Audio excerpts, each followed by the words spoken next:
4 parts. The first one was the cross-examination of the Marcella witness. He improperly identified him as the commissioner, but it's actually, as we understand it, the commissioner's brother. And under People v. Green and Coleman, Coleman is the Court of Appeals, cross-examined under Green, witnesses' bias can be used as for cross-examination, including using collateral documents. That's People v. Green. And bias in the Court of Appeals decision in Coleman at 37 New York 2nd 137 says that bias includes familial relationships. So we would request the right to cross-examine the Marcella brother with the lawsuit against Marcella, the commissioner. The second item is the narration of the videos, and that's barred in several respects. People v. Rossi, which I cited, which talks about opinion evidence as to what a video appears to show, and that was actually an assault as well. It was found to be a reversible error. I know that the government did that in the grand jury, and we raised it there, but we're raising it at the trial to preclude any of the witnesses. And there's several witnesses, I believe, from the order of proof will be testifying about the events that day, that of course they can testify as to what they did and what the operation of their minds were, but not what they observe other people doing on the video. They can say what happened independent of the video. For example, they can say they did this or they did that or they saw something, but they cannot testify as to being shown the video and saying, here's what's going on the video. In the same respects, they can't express their opinions as to, on the ultimate questions of fact, to the extent that intervention is going to be a question of fact. They can't say, oh, that's so-and-so not intervening or not moving up when they're supposed to. That's opinion evidence, and that's not permitted as well. I'll skip to my last one, which is Bruton. I understand that the government, at least at this stage, is not introducing any of the co-defendant's statements, but I do want to ruling on Bruton that they can't, in case that does come up during the trial. And then I want to spend more than a couple minutes on my third point, which is the intervention. And I've raised it before, and Your Honor's addressed it before, but it's in a different context now. And it does require some of what I've already argued. So when the legislature adopts a criminal law, there's New York bodies and people and lawyers statewide, they have a direct participation in that process. It's not done haphazard, and the consequences are understood by the legislature when they do that. There's debate on the criminal laws, and sometimes takes years to decide whether to pass legislation. And legislation has to be well defined with definitions, and it's got to be clear, and it's got to be not vague. There's 2 houses, over 100 elected representatives have a voice in the final product, and as does their extensive legislative staff, the members, lawyers, policy people, constitutionalists, and they're all conditioned on developing a law, especially a criminal law, in order to hold someone responsible for criminal behavior. And they incorporate the views of their constituents and their lobby groups and their own views, and in the end, a proposed law that the governor then with her staff decides whether to sign and make law applicable to proceedings such as this. Directive 4944, which the prosecution has been relying upon, is, well, you can call it anything you want. It's identified as a directive, but in the description of it, it's called a protocol. Protocol and procedures for docs. And it appears from Your Honor's decision that it's being treated as a law. When we leave decisions on the text of a criminal statute to a bureaucracy, which the docs is, and I'm not saying that in a negative term, it's a bureaucracy. It's an Albany-based organization. And we call protocols, we start calling protocols criminal laws, defining criminal behavior. The end result lacks the practical and constitutional details of criminal pronouncements and law. I know that's a mouthful, but it also takes into account when the legislature passes a criminal statute, they're taking into account definitions and other laws. And the New York State legislature has addressed this exact law and has decided not to pass the law at this time. It's chosen not to pass it. Maybe it'll pass it at another time, but whatever it has, it has reasons. They believe at this point in time they have not got it right, and they spent 4 sessions of the legislature trying to get it right, because the consequences of creating a criminal law have significant consequences to people besides the one person that it's being applied to. And here it's being applied to Matt Gallagher. Well, let me stop you there for just a second, Mr. Wilbraham. Isn't this issue really more applicable to some of the co-defendants than your client? Some of the co-defendants are clearly charged exclusively for having had a legal duty and omitted performance of that duty. Your client is charged with affirmative conduct, albeit with omissions of duties. He's charged with a failure to intervene, Your Honor. I quoted it. He might also be charged with affirmative conduct. He's charged with putting shackles on Mr. Brooks, and he's charged with pulling him up on the gurney. But is there not? That's his affirmative acts. Yes, affirmative acts. Right. As charged there, and while they make reference to omissions, don't those ultimately go toward his mens rea of his intent as to manslaughter first, as to depraved indifference, as opposed to those that are charged under the manslaughter second, in which they're expressly charged with having failed to engage in a duty, purely charged based on omissions. If the government is going to withdraw any allegation that Mr. Gallagher failed to intervene, is going to go on the singular theory that he engaged in affirmative conduct, then we can end this debate right now. But I don't think they're prepared to do that. They haven't done it in all my motions and applications. You've made applications in which you're asking me to preclude them from offering evidence of the defendant's duties, which I think is relevant and fair game to the extent it would go towards, again, his mens rea, his intent, or that with respect to depraved indifference. So I would permit that, but I don't know that it necessarily implicates a separate theory. Mr. Fitzpatrick. Judge, you are correct. I don't mean to cut Kevin off, but it just may help clarify the issue. Manslaughter in the second degree against Mr. Fisher, the duty or the failure to intervene is the crime. Right. That's not true with Mr. Gallagher. It's an element of his depravity, as the indictment reads, that they did nothing to restrain each other, did not get medical assistance, and let the beating continue. That's as I understand it. Does that clarify the issue for you, that Mr. Corban? It clarifies, but it makes no difference in my argument whatsoever, Your Honor. If they're going to be read that Mr. Gallagher had a duty to intervene, and that his failure to act on that duty to intervene results in criminal liability on his part, then my argument doesn't change whatsoever. I'm not seeing it that way. I believe Mr. Fitzpatrick is on the same page, that it is relevant evidence as toward his mens rea under those affirmative acts that he's charged with, but it's not in and of itself a separate theory of prosecution. Do I have that right? I believe you do. Reference, as against Mr. Gallagher. as against Mr. Gallagher. The reference, the man too.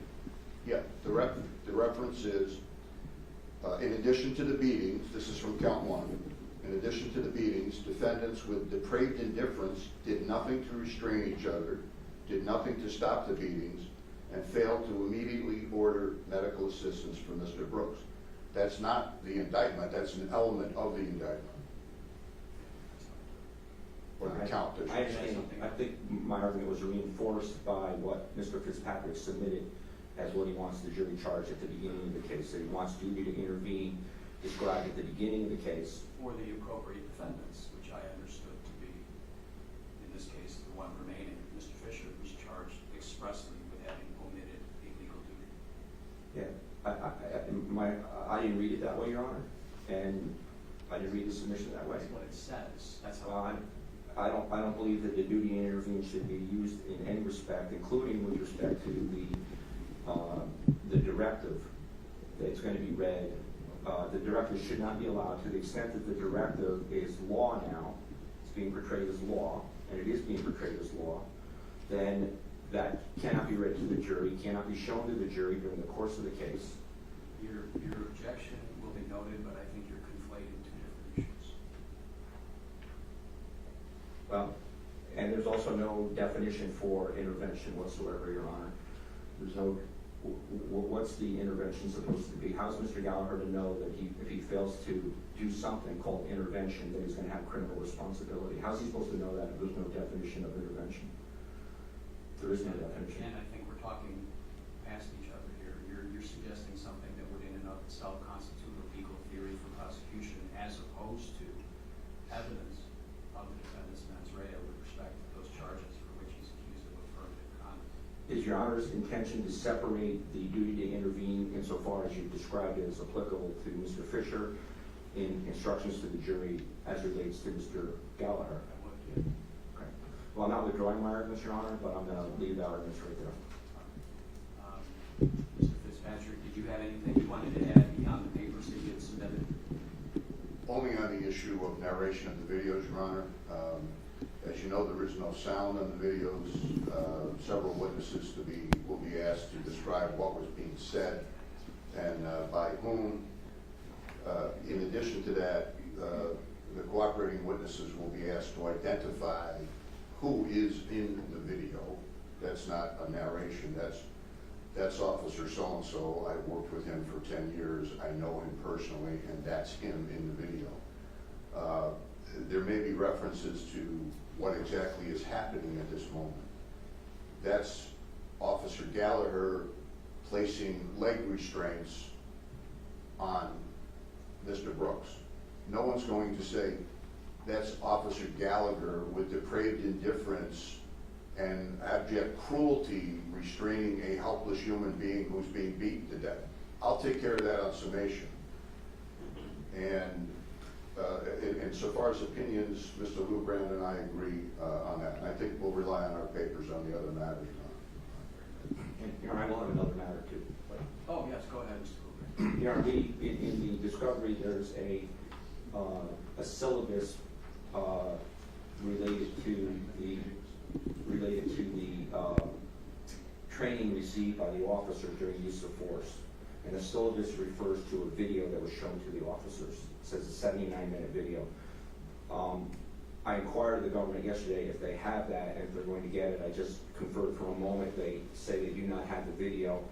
We're going to get the video independently. In fact, one of my co-defendants may already have it, and I intend to disclose that as part of our duty to present evidence. I don't want to be precluded in using it. It's a reference. We thought it should be in the discovery, but then it's not in the discovery. So, Okay, I just appreciate raising you that. letting me know that. I prefer to hear about these issues in advance. Yes. Thank you for that, Your Honor. Did you have anything else? No, that's it.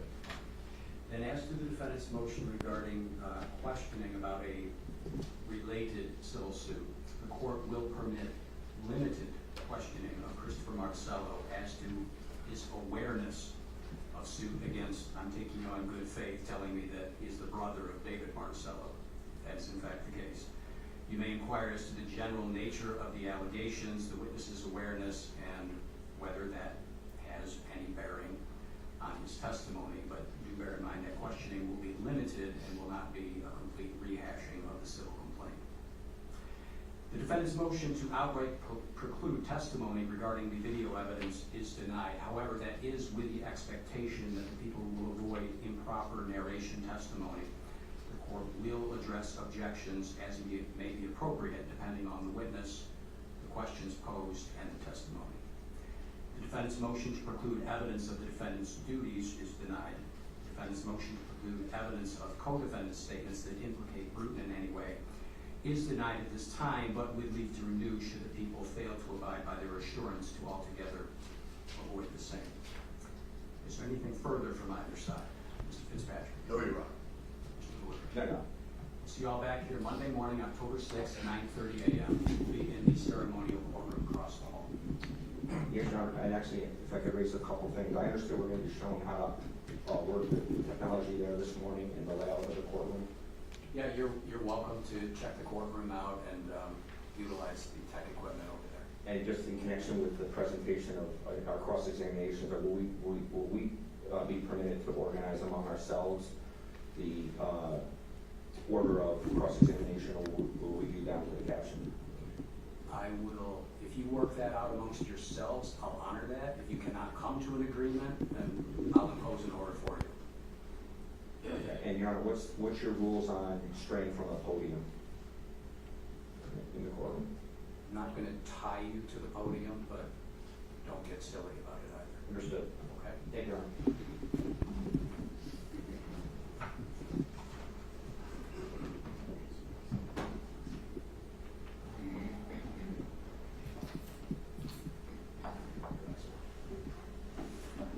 Michael Fisher.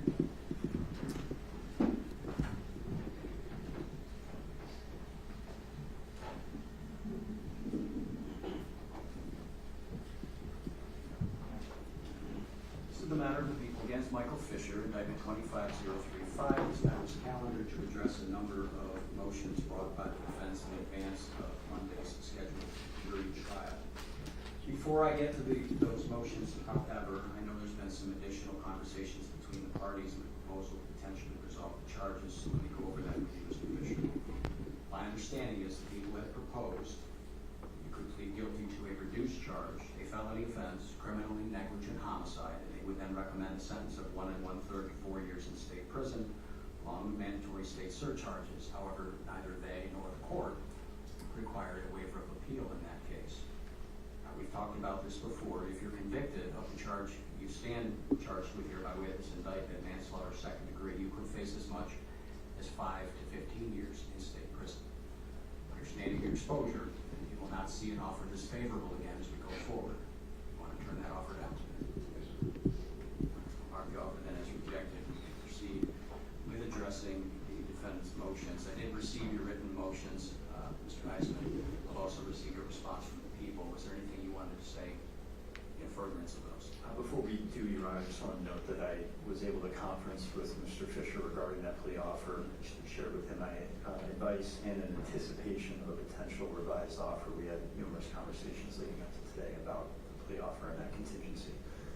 So that decision of his is made with my support and my advice, Your Honor. All right. As for the motions, I made several, Your Honor, and where we had left things last time had to do with the bill of particulars issue. And that's where I wanted to begin. And I'll largely rest on my papers. The one thing I wanted to point out about the people's opposition to my motion to strike the bill of particulars, my motion to strike their supplemental bill of particulars or amended bill of particulars, was that there appears to be no reason why the people waited 7 months to make this amendment to the bill of particulars. There's no good cause for it. They just did it. And up until the morning of the 22nd, the only fair reading in the people's mind of the indictment and the bill of particulars for Mr. Fisher was an accessory theory of liability, and then that changed 3 weeks before trial. And there's no reason for that. More importantly, the prosecutor doesn't get to decide what is returned in the indictment. That's up to the grand jury.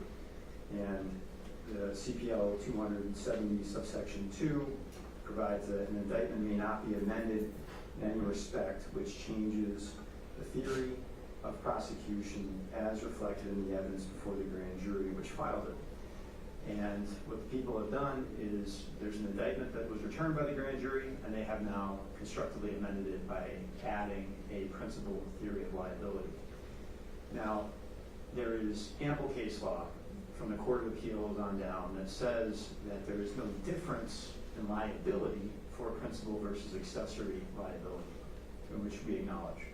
There is a difference on how you get there, and the people have prior to the 22nd, limited themselves to just an accomplice theory of liability and then changed it on the 22nd. And we don't think that that is appropriate. It's a constructive amendment of the indictment, and they should be precluded from doing so.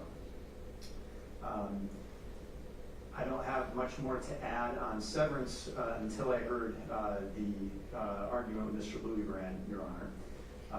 And I believe that this issue of the duty to intervene, because Mr. Fisher is in the unique position that he is in, both the charging theory is particularly novel for him as it applies to him, on this omission-based theory of prosecution. So I want to make sure that the record is clear that we join Mr. Louisbrand's arguments. He has been taking a laboring oar on that argument, but we join everything that he said. And the fact that Mr. Fisher is going to be broken out and treated differently in front of the jury, I think compounds the issues of confusion in front of the jury and requires an independent basis for severance.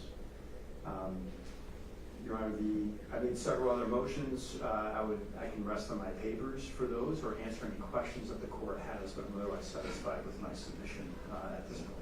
Okay, that's fine. Mr. Fitzpatrick or Mr. Hudson, was there anything that you wanted to add beyond the papers you had submitted? Just briefly. All right. First and foremost, I do want to clarify, and I believe we already did in our motion response, Your Honor, but the discussion that Mr. Eisman and I had over email referred only to the bill of particulars. It had nothing to do with the indictment whatsoever. So the continued allegation that we were conceding that the indictment itself could only be read as an accomplice liability theory is frankly disproven by Mr. Eisman's own exhibit.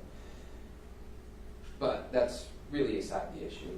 The fact of the matter is we are entitled to amend our bill of particulars at any time for any reason, as long as we don't prejudice the defendant in any way. In this case, our theory of the case has been incredibly consistent from the moment Mr. Fisher was indicted. He is charged for failing to act under a duty of care.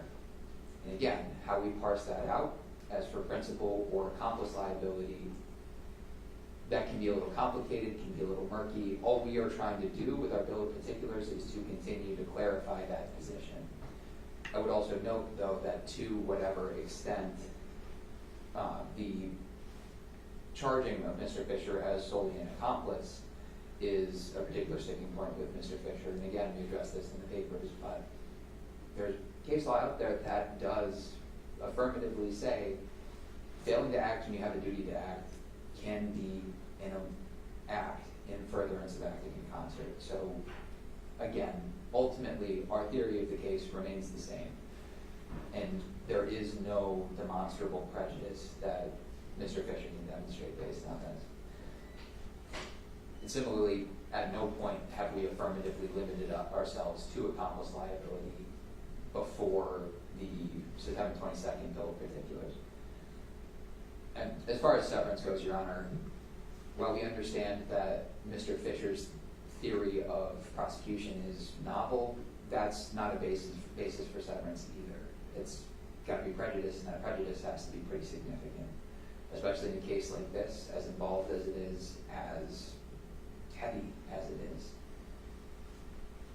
Just the fact that there are some wrinkles to Mr. Fisher's case, there's wrinkles to Mr. Kingsley's case, there's wrinkles to Mr. Gallagher's case. Every case will be unique. So that alone is not an issue supporting severance. Regarding his other issues of severance, we would rest on our papers, Your Honor. I would just, again, stress that most of his practical concerns could be addressed through either accommodation or a proper limiting instruction. All right, thank you, counsel. So then, as the defendant's motion to strike the people's amended bill of particulars, you have a right to amend. That motion is denied. As the defendant's motion to dismiss count 5 as against defendant Fisher, that motion is likewise denied. The court finding that there are due process implications of the people's very late amendment of their bill of particulars, however, does, I believe, warrant an adjournment of the trial as against the defendant Fisher and Fisher only. Will therefore reschedule Mr. Fisher's case. I will reserve decision as to the defendant's remaining motions until we get closer to trial time. Mr.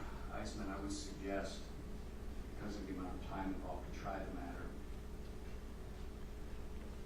the next available date would be January 12th. Any issues with that? I believe so, Your Honor. Just check my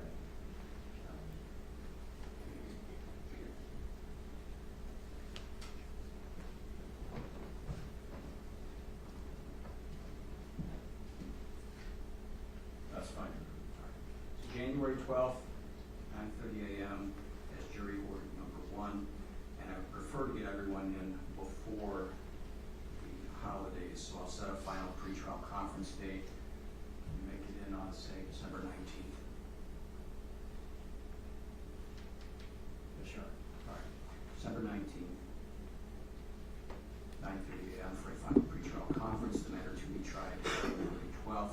Mr. Fisher, that's when I next need you back here, sir, December 19th, 9:30 a.m. I'll see you back here then.